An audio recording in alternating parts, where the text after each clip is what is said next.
নামাজ পড়বে সবাই। এই বুড়া মানুষেরও যাদের কোরআন শরীফ অশুদ্ধ, এদের জিন্দেগি এখনো সুন্দর হয়নি। আপনি দেখেন এখনো বিড়ি খান, হ্যাঁ এখনো চা দোকানে বইয়া টেলিভিশন চায়, এখনো কথায় কথায় গালি দেয়, এখনো কিস্তির টাকা টোকায়, এখনো পর্দা পুশিদা মানে না, এখনো বাড়িঘরের মধ্যে কাঠ বানাইছে, সোফা বানাইছে, ফার্নিচার বানাইছে, কিন্তু মহিলা কদ্দুর পর্দার ভিতরে গোসল করব এই পরিবেশ করে না। এটার সময় এটার টাকা নাই। বেড়ি বেড়িয়ে বাড়ির পুকুরের পারে রাস্তার ধারে গোসল করে। বুঝেন না কথা? কলিজার মধ্যে আখেরাত আসে, কারণ এই দুই আমল সুন্দর হয় নাই। কোরআনও শুদ্ধ পারে নাই, নামাজও ঠিক পড়ে নাই। যার নামাজ অসুন্দর তার পুরা জিন্দিগি অসুন্দর, যার কোরআন অসুন্দর তার পুরা জিন্দিগি অসুন্দর। এটা আল্লাহর কথা। ইন্নাস সালাতা তানহা আনিল ফাহশাই ওয়াল মুনকার। আল্লাহ বলে নিশ্চয়ই নামাজ সমস্ত অশ্লীলতা, বেহায়াপনা, পাপ, গুনাহ সবকিছুর থেকে বিরত রাখবে, কিন্তু শর্ত হইল দোনোটাই সহি শুদ্ধ হইতে হবে। কোরআনও হইতে হবে শুদ্ধ, নামাজও হইতে হবে কি শুদ্ধ। শুদ্ধ নামাজ, শুদ্ধ তেলাওয়াত, শুদ্ধ জীবন। বিশুদ্ধ তেলাওয়াত, বিশুদ্ধ নামাজ, বিশুদ্ধ কি জীবন। রাসূলুল্লাহ সাল্লাল্লাহু আলাইহি ওয়াসাল্লাম বলছেন, মেরাজের রাত্রে দেখছেন তো দেখছেন সাধারণ মানুষের যেমন পাপের শাস্তি দেখছেন, তো যারা খতিব মানুষকে বয়ান করে তাদের পরিণতিও দেখছেন, যে তাদেরও জিহ্বা লম্বা করে টাইনা আটকায় রাখছে। কেন? যে তারা এমন বক্তা যে তারা যা বলতো মানুষকে তা নিজে আমল করত, আর মানুষকে যা নিষেধ করত নিজে তা করত। এই দ্বিমুখী আচরণের কারণে নবী সাল্লাল্লাহু আলাইহি ওয়াসাল্লাম দেখছে যারা খতিব, বক্তা, ওয়াইজ, তাদেরও শাস্তি হচ্ছে, শাস্তি হইতেছে। হাদিসের মধ্যে আছে জাহান্নামীরা এমন অনেক জাহান্নামীদেরকে দেখবে, এমন ব্যক্তিকে যাকে তারা চিনবে।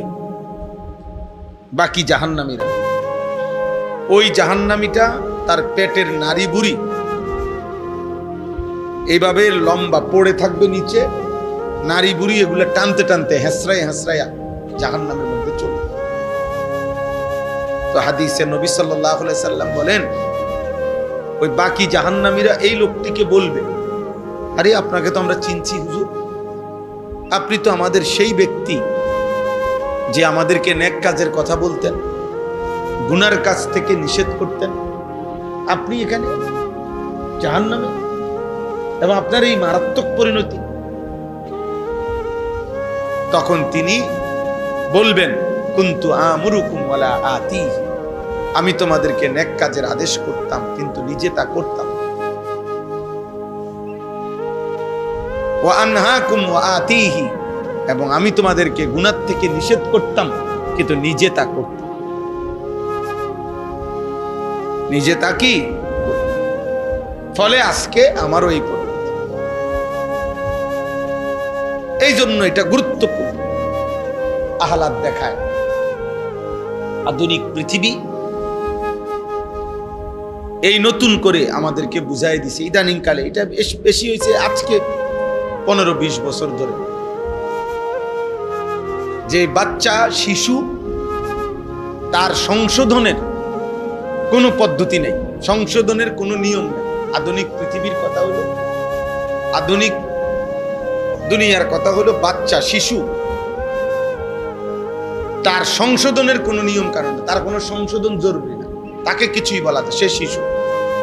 অতএব সে নিজের মতো করে খাবে, ঘুমাবে, পেশাব পায়খানা করবে, হাঁটবে, চলবে, চুল, জামা, পোশাক, লেবাস যেখানে মন চায় সেখানে খাবে, চলবে। এবং শিশুও কয়দিন, একেবারে 18 বছরের দামরা, এটাও শিশু। 18 বছর বয়স, এখনো সে শিশু। আমাদের আন্তর্জাতিক হিসাব হইল এটা। 18 বছর পোলার বয়স, হে বলে এখনো শিশু। অতএব 18 বছর বয়সের শিশু, অতএব সে খারাইয়া মুতলেও কিছু বলার নাই, বৈশে মুতলেও কিছু বলার নাই, কারণ সে তো শিশু। 18 বছরের শিশু সে। এই কারণে এইটা যখন খুব টেলিভিশন দেখতে দেখতে, অ্যাডভার্টাইজ দেখতে দেখতে, হ্যাঁ, নাফরমানরা অবিরত বলতে বলতে এখন মুসলিম সংখ্যাগরিষ্ঠ অভিভাবকের মাথায় এটা ঢুকছে যে বাচ্চাকে কিছু বলা যাবে না। আর বাচ্চা তো একবারে 18 বছর পর্যন্ত, বাংলাদেশের আইনও তো 18 বছর পর্যন্ত শিশু। বাংলাদেশের আর ভিন্ন আইন আসবে কোথা থেকে? আন্তর্জাতিক আইন। যার কারণে ছেলেদের এই করুণ পরিণতি। আগে দুষ্ট ছিল একটা সমাজে, একটি এলাকায় এই 2-4 জন দুষ্ট ছিল, অসৎ ছিল, সব যুগে চরিত্রহীন ছিল, মদকুর, জুয়ারি, নারী লুবি, এগুলো ছিল আগেও, অল্প ছিল। সিফা সাফা কোনাকানির মধ্যে খুব গোপনে আড়ালে ছিল, কিন্তু এরকম প্রকাশ্য বেয়াদব আগে ছিল। এত কম বয়সী ছেলে, অথচ বাবা মা, পাড়া মহল্লা, সমাজ, ধর্ম, ইসলাম, ঈমান কিছুর সাথে তার দিকে তাকাইলে বোঝা যায় না যে সে কি তার বাপের মতো, না তার দাদার মতো, না তাগো গ্রামের মানুষের মতো, না ইমাম সাহেবের মতো। কার মতো সাজছে সে নিজেরে? তার দেশের কারুর লগে মিল নেই। এমনকি আপনি এই ছেলেদেরকে জিজ্ঞাসা করেন, তারা যে স্কুলে পড়ে, স্কুলের স্যারের লগেও তার চুল চেহারার মিল নেই। তাহলে তুই রে বাবা, তুই পড়ো কোথায় আর সাজো কোথায়? পড়ো কার কাছে, থাকো কার কাছে? বুঝেন নাই কথা? এই হলো হালাত, একেবারে বিচ্ছিন্ন করে। শুধু এই বড় একটা কারণ হলো এটা যে অভিভাবক ওনাদের মাথায় এটা ঢুকাইছে দুষ্টরা, শয়তানরা, যে বাচ্চাকে কিছুই বলা যাবে না, কিছুই বলা যাবে। ও শুধু ললিপপ খাবে, বাচ্চা মোবাইল টিপবে, বাচ্চা যা মন চায় তাই করবে। বাচ্চা বাচ্চা মানুষ, শিশু। অতএব এই কারণে ছেলেটা পৌঁছতে পৌঁছতে অপেক্ষা করতেছে 18 বছর, মানে পচা গইল্লা যখন গন্ধ ছুটছে, তো এরপরে গিয়ে তার শিশু কম শেষ হয়েছে, এর মধ্যে সে নষ্ট হয়ে গেছে। অথচ আল্লাহর নবী সাল্লাল্লাহু আলাইহি ওয়াসাল্লাম স্পষ্ট হাদিসে বলছেন, তোমাদের সন্তান যদি 10 বছর হয়, আল্লাহর নবী বলছেন, এবার যদি নামাজ না পড়ে, ছেলে হোক মেয়ে হোক, আল্লাহর নবী বলছে অবশ্যই প্রহার করো, শাসন করো, শাসন করো। 10 বছরের আগে প্রহার করার অনুমতি নাই, কিন্তু বেত রাখার আদেশ আছে। হাদিস নবীজি বলছে, ঘরের মধ্যে লাঠি রাখো, বেত রাখো, যেন ছোট বাচ্চাও ভয় পায়। অনিয়ম করা যাবে না, কিন্তু 10 বছরের আগে আঘাত করবা না।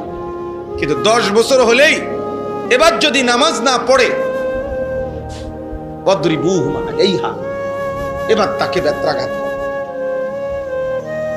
আমাদের 10 বছরের বাচ্চাকে যদি প্রত্যেক অভিভাবক এটা বুঝতো, এই কথাটা শুধু 10 বছর বয়সী বাচ্চাকে সংশোধন করা শতভাগ সম্ভব। এখনই না তার গাড় মোটা হয়ে গেছে 16 বছর বয়স দেখে, তে তেড়াবি করে, তে মাতবুরি করে। 10 বছরের পরে একদিনও ছেড়ে দেওয়া মানে তারে শেষ করে দেওয়া। এরপরেই সে গাঁড় পাক দিয়ে লাগবে, হেঁটে বলবে ভাই থাকতাম, বুঝেন নাই, আমি হোটেলে কাম করব।